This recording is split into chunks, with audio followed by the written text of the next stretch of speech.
জলটা কমালে পড়লো কোথা থেকে?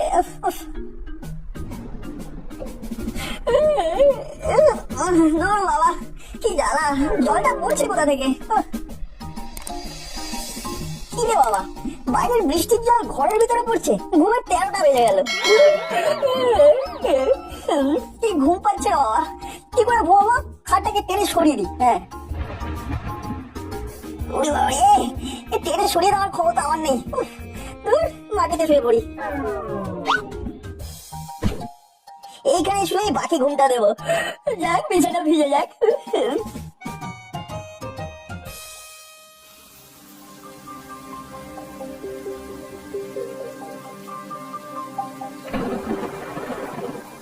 কি নাট মাটিতে শুয়ে কেন? নাট, এই নাট, আরে কি হলো? ঠান্ডা মেঝেতে শুয়ে আছিস কেন? আরে কি হয়েছেটা কি? ঠান্ডা মেঝেতে কেন শুয়ে আছিস? কি করবো বলো, ছাদ থেকে জল পড়ছিল, ঘুমের 14টা বাজিয়ে দিচ্ছিল, তাই বালিশটা মাটিতে শুয়ে বললাম। আরে আমাদের ডাকি না কেন? সারা রাত ঠান্ডা মেঝেতে শুয়ে থাকি, ঠান্ডা লাগলে কে দেখবে? হয়েছে কি? সাত সকালে চিৎকার করছো কেন? আমার গুণধর সারা রাত ঠান্ডা মেঝেতে শুয়েছিল আর ছাদ থেকে জল পড়ছিল। ছাদ থেকে জল পড়ছে? সে কি? আজকে করালি বাবুকে একটু খবর দিতে হবে, উনি তো শুনেছি কি সব প্রমোটিং করছেন। এক্ষুনি ফোন করে ডাকো, ওনাকে দেখাও। ঠিক আছে ঠিক আছে, এই নাট ওঠ, নিচের ঘরে চল। ইস, বিছানাটা একেবারে ভিজে জবজবে হয়ে গেছে। রোদ না উঠলে তো আর কিছু করা যাবে না, রোদ উঠুক তারপর ছাদে শুকোতে দেবো। এখন নিচে চলো।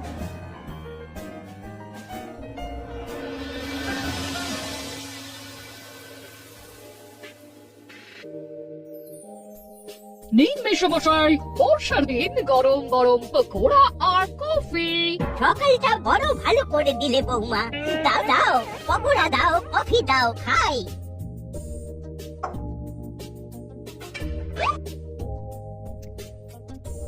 আহা কি সুন্দর ভেজেছো বৌমা, আমার দাঁত নেই কিন্তু তাতে কোনো অসুবিধা হলো না। এবার একটা কথা বলুন তো, আমাদের প্রমোটিং এর বিজনেসটা খুব ভালো যাচ্ছে না, একটা কাজও হাতে নেই। একটা ছোটখাটো কাজও যদি পেতাম তাহলে খুব ভালো হতো। এই বর্ষার সিজনটা যাক, হাতে কাজ ঠিক চলে আসবে।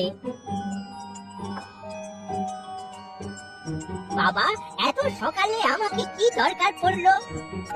হ্যালো বলুন, কি খবর? খবর খুব খারাপ, ছাদ থেকে জল পড়ছে, একটু দেখে যান। এই বর্ষায় ছাত্র, ওরে বাবা সে তো কেলেঙ্কারিয়াস ব্যাপার। তবে আর বলছি কি, কাল সারা রাত নাক ঠান্ডা মেঝেতে শুয়েছিল, বিছানা ভিজে গেছে বলে। আহারে বেজারা গাছ, ঠান্ডা লাগেনি তো? না না না, ঠান্ডা লাগেনি। আপনি একটু তাড়াতাড়ি আসুন, বৃষ্টিটা সামান্য পড়েছে, তবে আকাশের যা অবস্থা আবার ঝমঝমিয়ে নামবে।